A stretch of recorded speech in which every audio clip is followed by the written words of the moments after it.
Começa agora na Melodia FM, o programa Teologando, ensinamento da Palavra de Deus, a participação do ouvinte, prêmios e muito mais. A apresentação, Pastor Anderson Alexandre. Teologando, um programa do Setebari, Seminário Teológico Batista Renovada.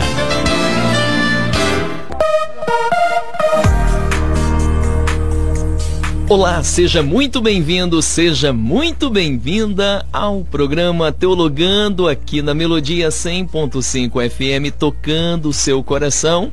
A paz do Senhor Jesus a todos os nossos ouvintes. Você que nos acompanha aqui na nossa programação da Rádio Melodia 100.5 FM e também você que está a nos acompanhar pela plataforma digital do Spotify, programa Teologando. Bom dia a todos, a paz do Senhor Jesus. E olha só, a temática de hoje é fantástica, é imperdível, e nós vamos então refletir a respeito do seguinte tema: Judas Iscariotes. Você já estudou a respeito de Judas? Vamos então, no dia de hoje, estudar sobre a vida desse apóstolo, o apóstolo Judas Iscariotes. E para falar a respeito dessa temática, o nosso convidado especial de hoje é o professor Tiago Calazans. O professor Tiago Calazans faz parte do corpo docente do Setebari, o Seminário Teológico Batista Renovada, e hoje falará a respeito dessa temática, Judas Iscariotes. E também está aqui conosco o nosso amigo de todas as manhãs, Newton Fagner.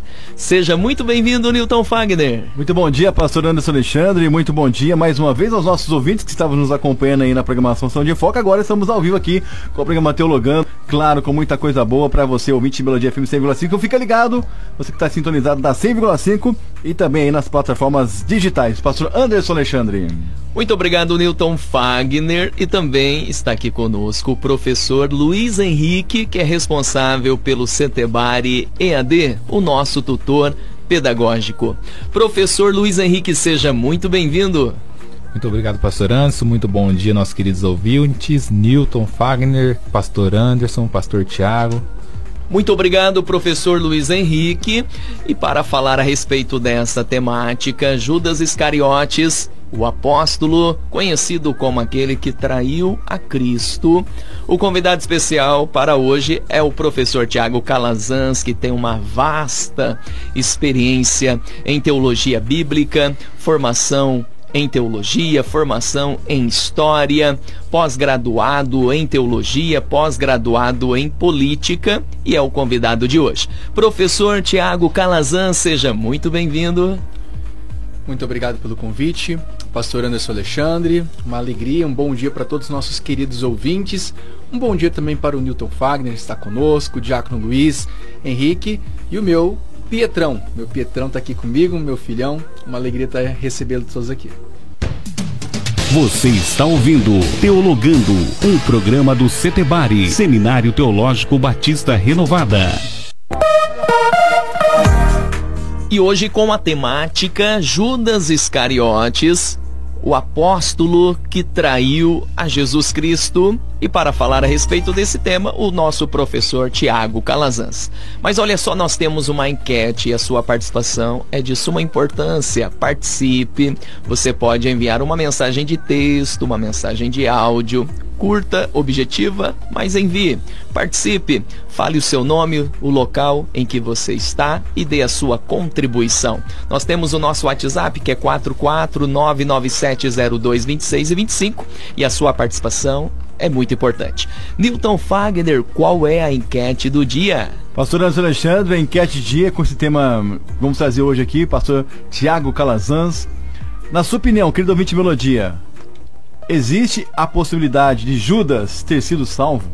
Olha só, Newton Fagner, hoje o tema é sobre Judas Iscariotes, e a palavra de Deus nos diz no Evangelho de Mateus, capítulo 10, verso 1 ao verso 4, nós temos a lista dos 12 apóstolos. O texto nos informa a respeito dos 12 homens que Jesus havia escolhido. Olha só, Tendo chamado os seus 12 discípulos, deu-lhes Jesus autoridade sobre espíritos imundos para os expelir e para curar toda sorte de doenças e enfermidades. Do 2 ao 4 nós temos então a lista dos 12 homens, que é importante que cada cristão, que cada cristã decore, memorize os nomes dos 12 apóstolos. Vejamos.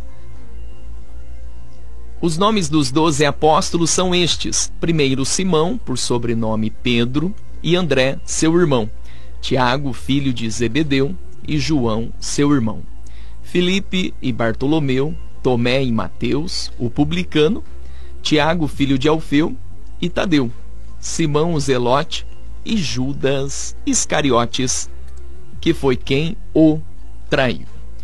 Judas é um nome que ninguém, em sã consciência, na tradição ocidental, desde o caso em que Judas traiu a Cristo, ninguém em sã consciência coloca por nome de seu filho de Judas, tendo ali o conhecimento, sabendo da história que se envolveu a respeito do acontecido em que Judas traiu a Jesus. Teve um caso no cartório do Rio de Janeiro que o responsável pelo cartório não permitiu que um pai colocasse o nome de Judas em seu filho, devido à cláusula da dignidade da pessoa.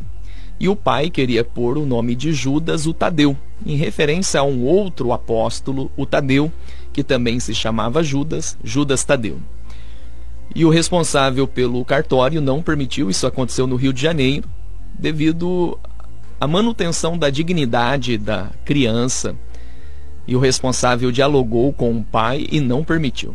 É o mesmo caso o nome de Hitler, depois da Segunda Guerra Mundial, especialmente nos Estados Unidos.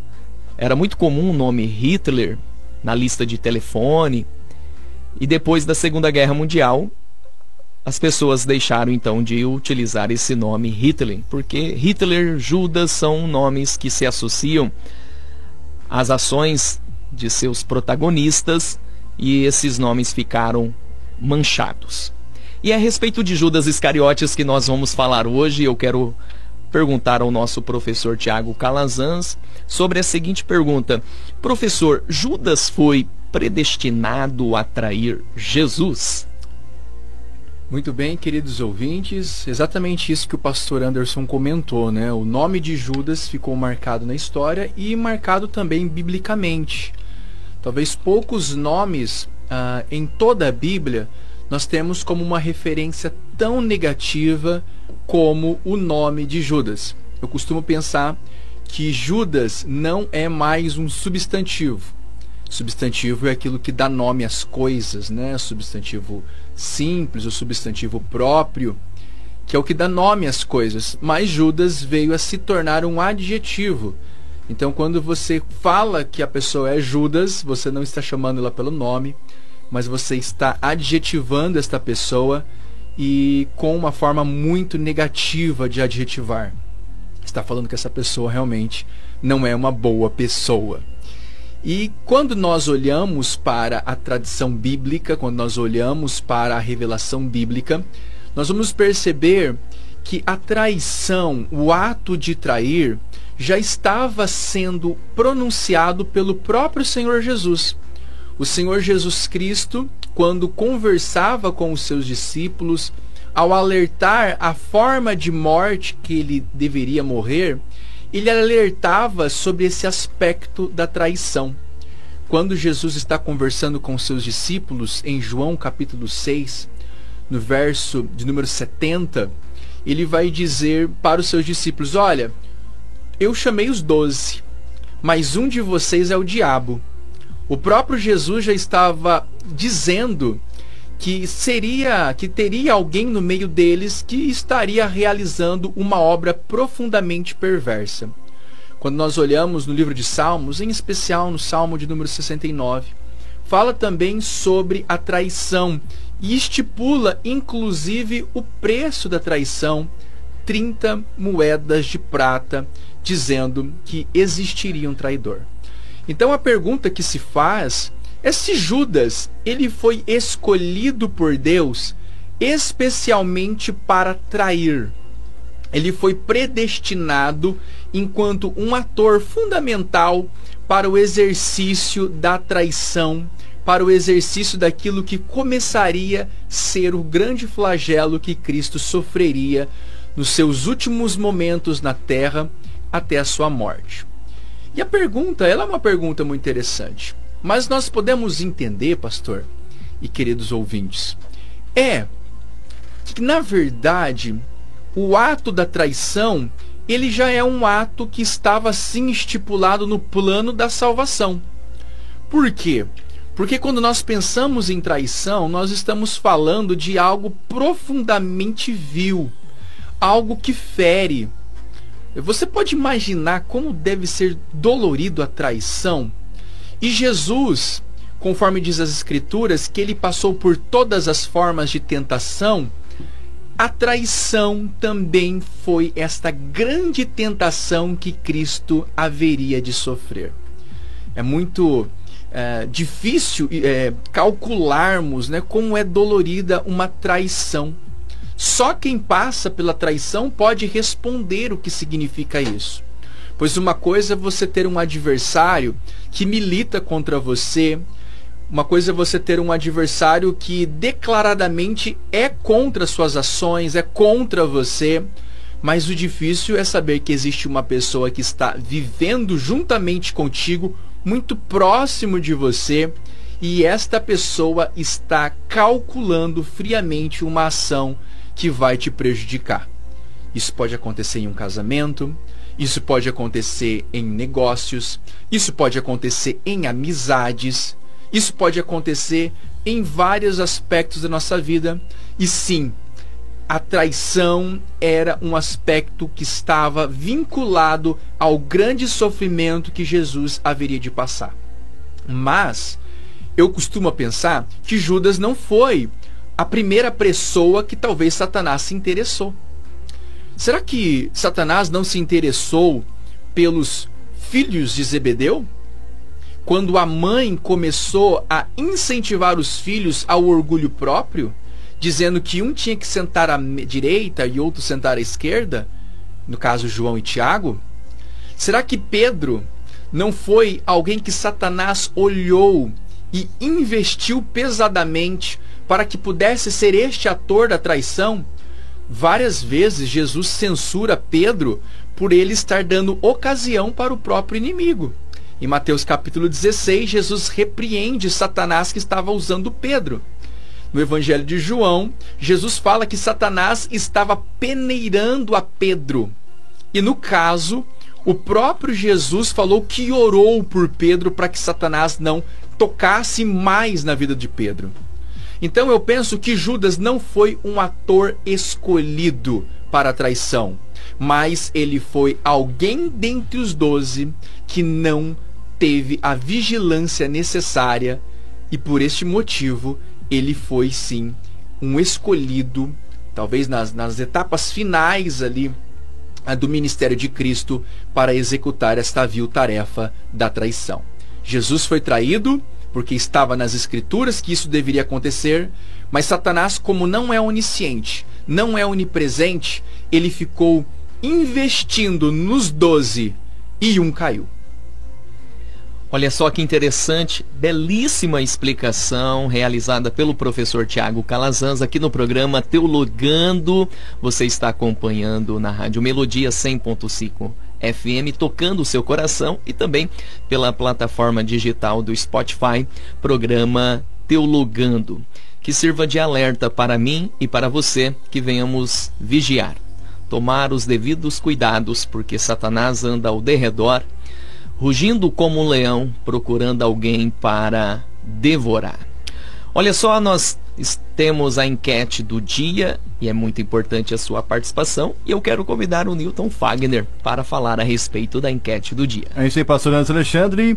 A enquete de hoje aqui, você pode mandar seus dados pra gente, 997-02-2625, ou deixar também o seu comentário com a gente aí, onde você estiver acompanhando aí essa programação, tá bom, gente? Ó, na sua opinião, você acha que existe a possibilidade de Judas ter sido salvo? A gente pode até mudar. Você acha que Judas fez salvo? Sim ou não? Manda pra gente, ó. Tem a opinião aqui, já passou o Anderson Alexandre. Os ouvintes estão mandando aqui, ó. Mandou aqui o nosso amigo Pedro Donizete de Bonsete. Ele só disse assim, sim, que há possibilidade sim, né? Foi essa a resposta dele. Também aqui o Rafael Nerpolski, é isso mesmo, acho que é um nome diferente aqui, acho que é alemão, não é um nome que é diferente, é de Cascavel, viu? Cascavel ali, o pessoal ouvindo a melodia, passou na Cascavel ouvindo a melodia. Que bacana. Rapaz. Logo ali, né? Logo ali. A possibilidade tinha sim, se ele tivesse se arrependido, mas ele preferiu tirar a própria vida, né? Tá dizendo aqui que a possibilidade sim, mas se ele tivesse se arrependido, mas ele preferiu tirar a própria vida. Tá aqui a resposta do nosso amigo Rafael também. Temos aqui a Daniela de Apucarana. Acho que não. O suicida não tem perdão, não é, pastor? Tô errada? Por ter traído ele, se arrependeu, mas se atormentou tanto que se enforcou. Tem a Daniela dando, ela fazendo uma pergunta, né, mesmo te respondendo, e eu queria que o senhor falasse também, né? Tá dizendo, tô errada, pastor? Né, se ele, porque ele foi suicida, tá dizendo assim que ele se atormentou tanto que se enforcou. Muito obrigado, Daniele, também Rafael e o nosso presbítero Pedro de Bom Sucesso. Um abraço a todos os nossos ouvintes que estão a nos acompanhar. E a respeito do ato extremo, no final do programa faremos um comentário. Tem pelo menos duas interpretações a respeito do ato extremo. Tem a interpretação que a igreja desde a época do catolicismo vem praticando, e tem uma outra interpretação hoje com os avanços da psicologia, uma visão mais branda a respeito desse assunto que é polêmico, que é delicado, e nós oramos e intercedemos por todos para que não caiam nessa tragédia que é o ato extremo. Olha só, você que está em Cascavel e também em outras partes do Paraná, do Brasil e do mundo, nós temos o Setebari EAD. Setebari Online. Professor Luiz Henrique, por favor, traga aqui maiores informações a respeito do Setebari EAD.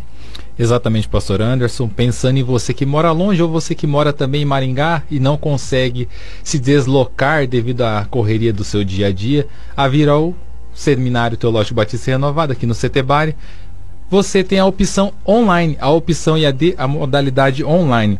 Para facilitar a você que não tem a condição de vir até a sala de aula, ter uma vida corrida, agora você tem como estudar teologia na sua casa, no seu trabalho, onde você achar melhor.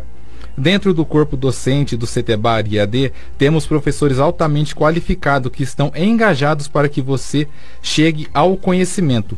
O curso tem a duração de 12 meses e ao final do curso você recebe o seu diploma. E você consegue se matricular da seguinte maneira: você vai acessar o setebari.com.br.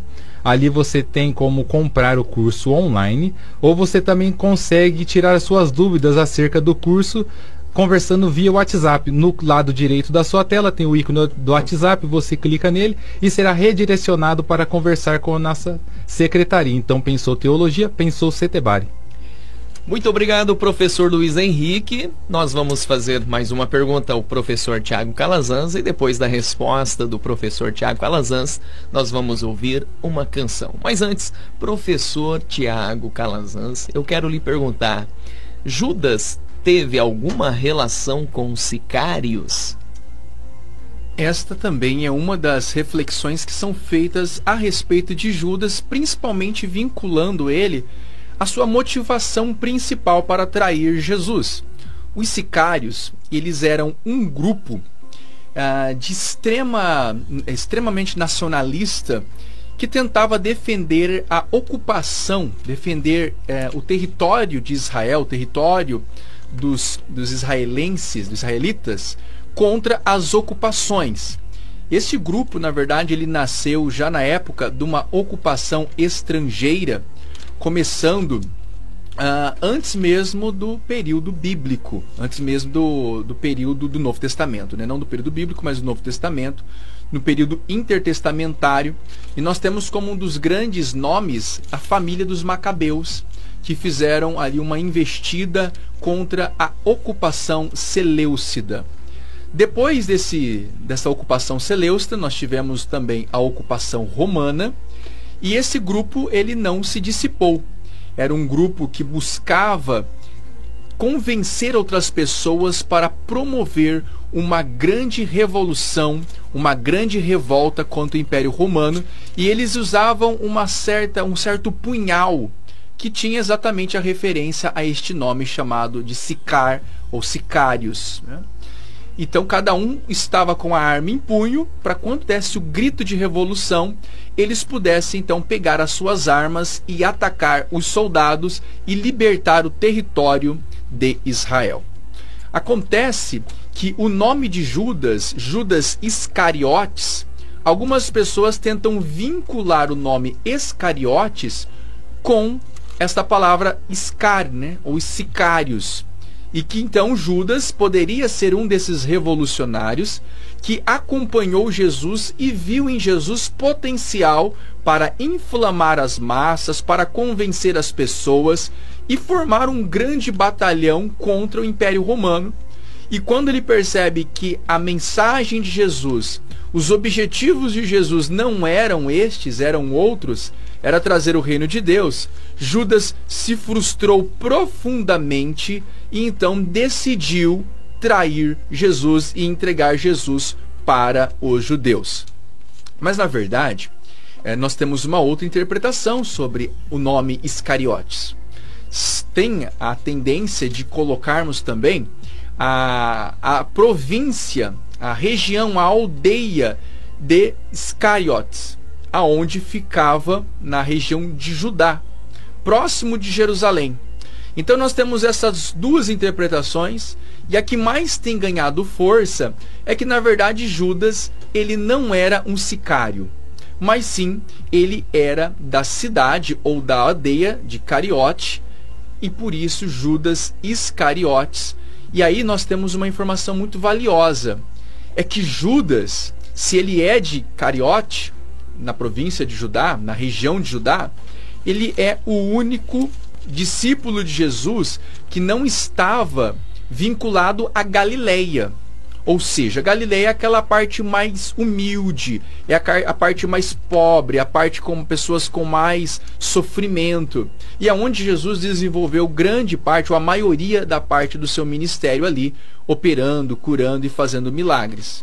Então Judas, ele era uma pessoa privilegiada, porque ele nasceu num lugar ilustre, num lugar com uma capacidade intelectual maior, uma capacidade financeira maior, e talvez até por este motivo, Judas ele foi encarregado por ser aquele que administrava a bolsa das ofertas. Professor Tiago Calazans, eu quero lhe fazer uma pergunta a respeito dessa temática, Judas Iscariotes. Eu quero lhe perguntar, professor, por que Judas traiu Jesus? Então, na pergunta anterior, nós problematizamos, né, as possibilidades de traição. Será que foi porque ele era um sicário? Será que foi porque ele se decepcionou com Jesus? Então, na verdade, a Bíblia vai nos dar evidências pelos motivos pelos quais Judas veio a trair Jesus. Então, nós vamos, nos evangelhos, perceber que Judas ele tinha uma índole muito duvidosa. Então, vamos perceber primeiro que Judas ele costumava tirar o dinheiro das ofertas que Jesus recebia, o dinheiro da sacola. Ele era uma pessoa bem capacitada, talvez um contador, um escriba, alguém que tinha uma capacidade incrível ali de administrar o dinheiro, mas ao mesmo tempo uma índole errada. Ele começou a se aproveitar do ministério que Jesus estava desenvolvendo na Galileia e na Judéia, e Judas então roubava. Isto está descrito no Evangelho de João, no capítulo 12, verso 6. Judas também, nesse mesmo contexto de João, capítulo 12, ele vai censurar uma mulher porque derramou sobre Jesus um perfume muito valioso. E ele vai ser muito hipócrita ao dizer que poderia ser pego aquele dinheiro e vender ou alguma coisa, ou dar aos pobres, quando na verdade a boca dele estava pronunciando uma palavra aparentemente correta, né? Sim, é louvável dar o dinheiro aos pobres, mas no seu interior era uma pessoa profundamente egoísta. E nesse texto é muito interessante que ele vai dizer que ele estipulou a quantidade de perfume, a quantidade daquele incenso que foi derramado, inclusive calculou o preço, porque ele vai dizer que era 300 denários, né? Aproximadamente quase um ano de trabalho, pois um denário significava o dia, né, de um trabalhador. Então perceba como Judas ele era profundamente frio, calculista. Ele estava observando aquele ato de adoração e não deixando a ser envolvido por aquela atmosfera da presença de Deus, atmosfera de adoração para Jesus. Não, ele estava ali friamente calculando cada gota de perfume que caía e pensando, poxa, isso aqui seriam 300 dias de trabalho, né? Ele não se contentava em roubar da bolsa, mas também de Jesus, mas também estava ali calculando friamente os atos de adoração de uma pessoa e invertendo os valores sobre tudo aquilo. Ele planejou a traição. Esse texto está em Mateus capítulo 26, verso 14. Ele mesmo foi até os sacerdotes, né? Até os mestres da lei, para propor uma forma de entregar Jesus. E ele fez isso num contexto de festa, aonde a popularidade de Jesus estava no seu auge e já não tinha mais condições dos escribas, dos fariseus, dos mestres das leis, dos saduceus capturarem Jesus, porque se eles capturassem Jesus, a multidão iria contra, haveria um motim, haveria uma baderna, uma balbúrdia, e em contextos de baderna, de balbúrdia, os imperadores romanos eram muito categóricos. Eles falavam para os seus procônsulos, para os seus senadores, falava para os governantes das províncias que tinha que ser muito rígido na forma de censurar as revoluções. Então, com certeza, os soldados romanos iriam atingir com força e seria muito frustrada uma tentativa de capturar Jesus em público. Por isso era tão importante conhecer a agenda de Jesus, saber o momento que ele estivesse sozinho com seus discípulos, em um lugar ermo, em um lugar escondido, para então capturá-lo. E foi conhecendo esta verdade que Judas propôs entregar Jesus em uma quinta-feira à noite, enquanto Jesus orava em um monte, em um jardim chamado Getsêmani, logo após a ceia. Judas participou da ceia. E é muito interessante nós percebermos que quando Jesus está no momento da ceia, Jesus diz, olha, um de vocês vai me trair esta noite. Então Pedro perguntou para João, falou, João, pergunta para o mestre, quem de nós há de traí-lo? E João, que estava declinando-se ao lado de Jesus, ou seja, ele estava bem próximo de Jesus, do lado de Jesus, ele perguntou para Jesus e Jesus respondeu, aquele a quem eu molhar esse bocado de pão e entregar. Então Jesus molha o bocado de pão, entrega para Judas, e é muito interessante que Jesus não tinha um braço elástico, né, para estender esse braço distante da mesa. O que nos leva a entender que Judas estava muito próximo de Jesus à mesa. E proximidade à mesa no sistema judaico, na cultura judaica, era alguém de muita proximidade. Talvez Judas ele fizesse parte do quarteto mais próximo de Jesus, com Pedro, Tiago, João e Judas, sendo um desses discípulos que estava muito próximo de Jesus, sendo este que haveria de trair. Alguém tão próximo e com uma mente tão fria, tão calculista, e que permitiu que o inimigo entrasse no seu coração. Então, em resumo, e depois ele entrega Jesus no monte do Getsêmani e o trai com um beijo. Ele acompanha Jesus, libera Judas, né? Jesus fala para ele depois da ceia, olha, o que você tem para fazer, faça logo. E ele vai então procurar os mestres da lei, os escribas e sacerdotes, e entrega Jesus, e Jesus é traído nesta noite, com uma grande multidão de pessoas que estava contra ele, e ali então, para identificar a Jesus, ele dá um beijo em Jesus, e por esse motivo, ele acaba entregando a Cristo, e Jesus fala para ele, poxa Judas, com um beijo você trai o Filho do Homem. Com base nisso, nós podemos então refletir que o motivo principal que Judas traiu Jesus é porque Judas tinha uma tendência ao pecado. E ele abriu as portas da sua alma para Satanás, para o inimigo. E é muito interessante nós percebermos que nominalmente, presencialmente, Judas fazia parte dos discípulos de Jesus, mas espiritualmente ele já não era mais discípulo de Jesus. Ele era discípulo das trevas, discípulo do próprio inimigo, do próprio Satanás, infiltrado para este ato horrendo da traição. Professor Tiago, também quero que o professor faça um breve comentário a respeito do beijo que Judas deu em Cristo, para fazer uma diferenciação com outro apóstolo que possivelmente era primo de Jesus e semelhante a Jesus, tinha uma fisionomia semelhante a Jesus, que no caso era Tiago, filho de Alfeu. Muito bem, né? Então é exatamente sobre isso, porque não poderia, essa ação não poderia ser frustrada, tinha que ser uma ação capital, tinha que dar profundamente certo. E se pegasse uma pessoa errada e os discípulos então protegessem Jesus e escapassem com Jesus, seria profundamente frustrado. Por isso a importância, e ainda mais à noite, né? Sem iluminação, com uma veste parecida. Então era necessário exatamente fazer esta identificação e esse beijo, né? Esse ato de carícia, de carinho, de afeto, para diferenciar com Tiago, possivelmente primo de Jesus, foi fundamental para a identificação do mestre. Newton Fagner, nós temos a enquete do dia.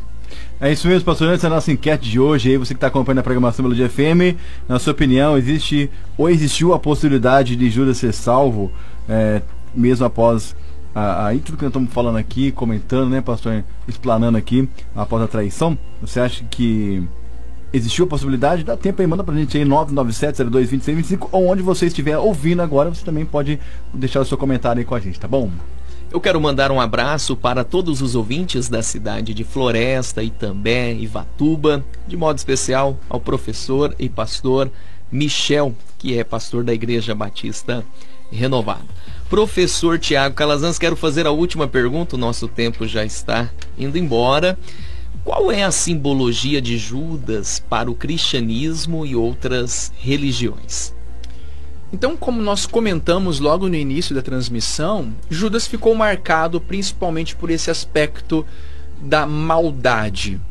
Então, para o cristianismo, Judas significa alguém que dá liberdade para Satanás atuar e agir. E esta pessoa é infiltrada no meio da igreja para produzir más obras, para ferir, para destruir. É realmente um agente do inferno.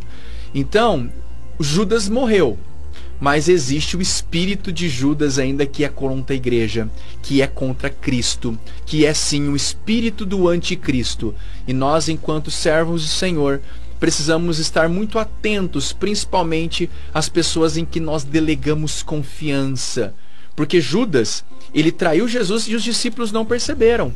Na noite da última ceia, quando Jesus autorizou Judas e Judas saiu, os discípulos pensaram que ele ia simplesmente comprar alguma coisa para a ceia. Nunca desconfiaram de Judas. Nunca pensaram algo a essa altura sobre Judas. E foi aquele que cometeu algo terrível. Alguém que traiu a Jesus. Não, Judas, para a sociedade ocidental, é alguém que tem a simbologia da traição, da vergonha.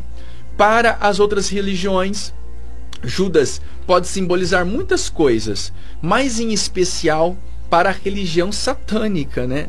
Que é uma religião que cresce muito nos últimos anos na Europa, em partes do Oriente, do Ocidente.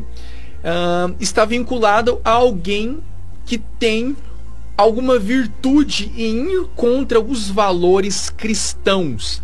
Então existem muitas bandas de rock que têm referências a Judas, o satanismo. A própria cantora Lady Gaga, né, fez um clipe homenageando a Judas. Então você vai perceber que existe o outro lado, que vê em Judas uma referência contra o cristianismo, principalmente o satanismo. Então, em resumo, é que nós, enquanto cristãos, não há nenhum problema com o nome Judas. Se você conhece alguém que tem alguma referência ao nome Judas, não tem, né, problema.